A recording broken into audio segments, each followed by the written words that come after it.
নমস্কার বন্ধুরা, গোপালের হেসেলে আপনাদের সবাইকে স্বাগত। আজকে আমি পুজো স্পেশাল দারুণ টেস্টি একটি জলখাবারের থালি প্রস্তুত করেছি, যেটা ছোট থেকে বড় যাকেই খাওয়াবেন তারই কিন্তু ভীষণ ভালো লাগবে আর ঘরোয়া উপকরণেই এগুলো তৈরি হয়ে যাবে। তাই চলুন সময় নষ্ট না করে এক এক করে রান্নাগুলো করে ফেলি। আজকে এই থালিটা তৈরি করার আগেই আমি কিছু মশলা তৈরি করে নেব, সেজন্য কড়াইটা বসিয়ে গরম করে নিয়েছি। এর মধ্যে আগে 2 চামচ মৌরি দিয়ে দিলাম। মৌরিটাকে আগে ড্রাই রোস্ট করে নিচ্ছি। মৌরিটা ড্রাই রোস্ট করে নামিয়ে রেখে দিয়েছি। এবার ওটা কিন্তু ঠান্ডা হলে গুঁড়ো করে নিতে হবে। এবার কড়াইয়ের মধ্যে দিয়ে দিচ্ছি 2 টেবিল স্পুন গোটা ধনে, দিয়ে দিচ্ছি 8-9টা গোটা গোলমরিচ। এবার এটাকেও ড্রাই রোস্ট করে নামিয়ে নেব এবং মশলাগুলো গুঁড়ো করে নেব। তবে একবারে পাউডার ফর্ম করার কোনো দরকার নেই, একটু দানা দানা থাকলেই কিন্তু ভালো লাগবে। মশলাটা তো তৈরি হয়ে গেছে, ওটা গুঁড়ো করে রেখে দিয়েছি। আর এবার মূল রান্না শুরু করব। এই থালির প্রথমেই আমি তৈরি করব রাধাবল্লভী। তার জন্য আমি এখানে নিয়েছি বিউলির ডাল। এখানে প্রায় 2 কাপ পরিমাণ বিউলির ডাল আছে, আর এটা আমি সারা রাত জলে ভিজিয়ে রেখেছিলাম। এবার এটাকে বেটে নিতে হবে। সেজন্য মিক্সির জারের মধ্যে ডালটা দিয়ে দিচ্ছি। পুরো ডালটাকে মিক্সির জারের মধ্যে নিয়ে নিয়েছি। এবার এটাকে জল ছাড়া শুকনোভাবে বেটে নিয়ে ফিরে আসছি। ডালটা দেখুন খুব ভালো করে বাটা হয়ে গেছে। এবার এটাকে আমি একটা বাটিতে নামিয়ে রেখে দিচ্ছি আর নেক্সট স্টেপের দিকে এগোচ্ছি। এবার রাধাবল্লভী তৈরি করার জন্য ডোটা তৈরি করে নেব। সেজন্য আমি বাটির মধ্যে প্রায় 500 গ্রাম ময়দা নিয়ে নিয়েছি। এবার এর মধ্যে প্রথমে দিয়ে দিচ্ছি ভেজে রাখা যে মৌরিটা ছিল, সেটাকে গুঁড়ো করে নিয়েছি। আমি কিন্তু এখানে অল্প পরিমাণে দিয়েছি আর অল্প পরিমাণ রেখে দিয়েছি, সেটা আবার পরে কাজে লাগবে। স্বাদ মতো নুন দিয়ে দিচ্ছি, অল্প একটু চিনি দিয়ে দিলাম, দিয়ে দিচ্ছি 2 চামচ আদা কাঁচা লঙ্কা বাটা। ময়ানের জন্য রিফাইন অয়েল দিয়ে দিচ্ছি। এবার সবকিছু খুব ভালো করে মিশিয়ে নিচ্ছি। সবকিছু খুব ভালো করে মিশিয়ে নিয়েছি। এবার অল্প অল্প জল দিয়ে এর একটা ডো তৈরি করে নিচ্ছি।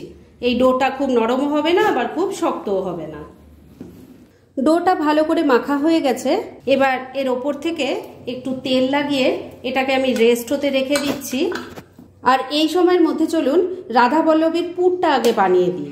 পুর বানানোর জন্য কড়াইয়ে তেল গরম করে নিয়েছি। এর মধ্যে প্রথমে দিয়ে দিচ্ছি অল্প কালো জিরে, একটু হিং দিয়ে দিলাম, দিয়ে দিচ্ছি 2 চামচ আদা কাঁচা লঙ্কা বাটা, স্বাদ মতো নুন দিয়ে দিচ্ছি, অল্প চিনি দিয়ে দিলাম। এবার সবকিছু মিশিয়ে নিয়ে খুব ভালো করে কষিয়ে নিচ্ছি। মশলাটা ভালো করে কষিয়ে নিয়েছি। এবার বিউলির ডাল বাটাটা এর মধ্যে দিয়ে দিলাম। সমস্ত ডাল বাটাটা দিয়ে দিয়েছি। এবার মশলার সাথে খুব ভালো করে কষিয়ে নেব। বন্ধুরা, আপনারা আমার রেসিপি দেখার সাথে সাথে আমার ফেসবুক পেজ গোপালের হেসেল, তাতেও ভিজিট করতে পারেন। ডেসক্রিপশন বক্সে লিংক দেওয়া আছে। 4-5 মিনিট সময় নিয়ে ডালের পেস্টটাকে খুব ভালো করে কষিয়ে নিয়েছি। এবার কিন্তু রাধাবল্লভীর পুর একদম রেডি। এবার গ্যাসটা বন্ধ করে দিলাম আর এটাকে নামিয়ে রাখছি একটু ঠান্ডা হওয়ার জন্য। আর যতক্ষণে এটা ঠান্ডা হচ্ছে ততক্ষণে চলুন এই রাধাবল্লভীর সাথে পরিবেশনের জন্য একটা দারুণ টেস্টি রান্না করে ফেলি। এবার রাধাবল্লভীর সাথে পরিবেশনের জন্য একদম শুকনো শুকনো দারুণ টেস্টি একটা আলুর দম তৈরি করব। সেজন্য কড়াইয়ে তেল গরম করে নিয়েছি। এর মধ্যে দিয়ে দিচ্ছি অল্প নুন, দিয়ে দিচ্ছি অল্প হলুদের গুঁড়ো। এবারে এর মধ্যে আলুর টুকরো ভেজে নেব। আমি এখানে বড় আলু যে হয় সেগুলোকে 4 টুকরো করে কেটে নিয়েছি আর একটা হুইসেল দিয়ে সেদ্ধ করা আছে। এবার আলুগুলো দিয়ে দিলাম। এবার মিডিয়াম ফ্লেমে রেখে আলুগুলোকে খুব ভালো করে লাল লাল করে ভেজে নিচ্ছি। আলুগুলো ভেজে তুলে নিয়েছি। এবার যে তেল আছে তার মধ্যেই বাকি রান্নাটা করব।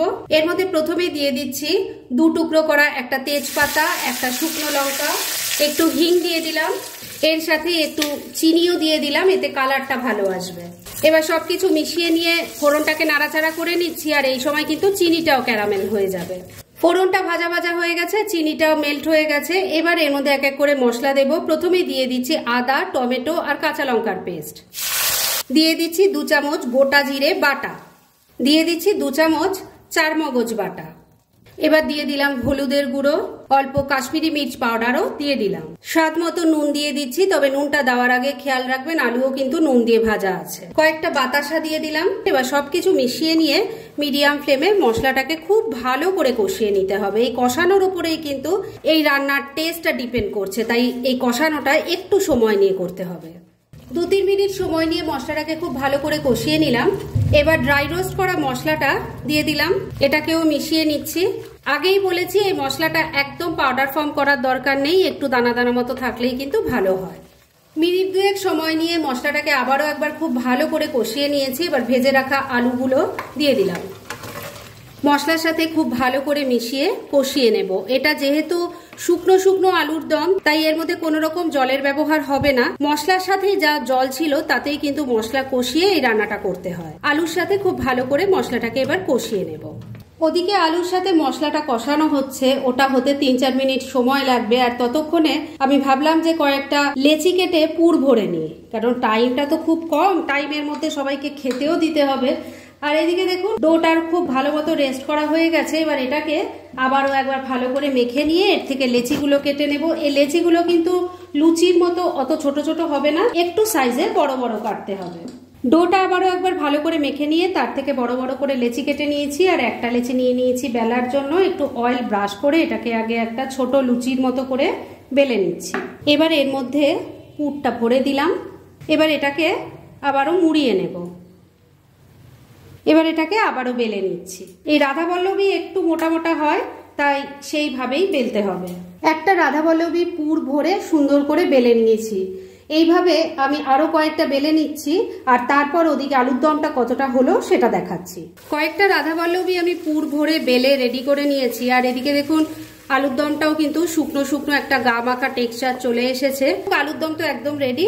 গ্যাসটা বন্ধ করে দিলাম। এবার এটাকে আমি আপাতত ঢাকা দিয়ে রেখে দিচ্ছি, আর বাদ বাকি অন্য আইটেমগুলো হলে তারপর একসাথে সব সার্ভ করে দেখাচ্ছি। রাধাবল্লভীগুলোর পুর ভরে রেডি করে নিয়েছি, আর ওদিকে ভাজার জন্য তেলও বসিয়ে দিয়েছি গরম হতে। তেলটা যতক্ষণে গরম হচ্ছে ততক্ষণে এই সব কিছুর সাথে একটা মিষ্টি না হলে ঠিক ভালো লাগে না, তাই চটজলদি একটা মিষ্টির রেসিপি আপনাদের দেখিয়ে দিচ্ছি। পুজোর জলখাবার বলে কথা, একটু মিষ্টি না থাকলে ভালো লাগে, তাই প্যানের মধ্যে অল্প একটু ঘি দিয়ে দিলাম। ঘিটা মেল্ট হয়ে গেছে।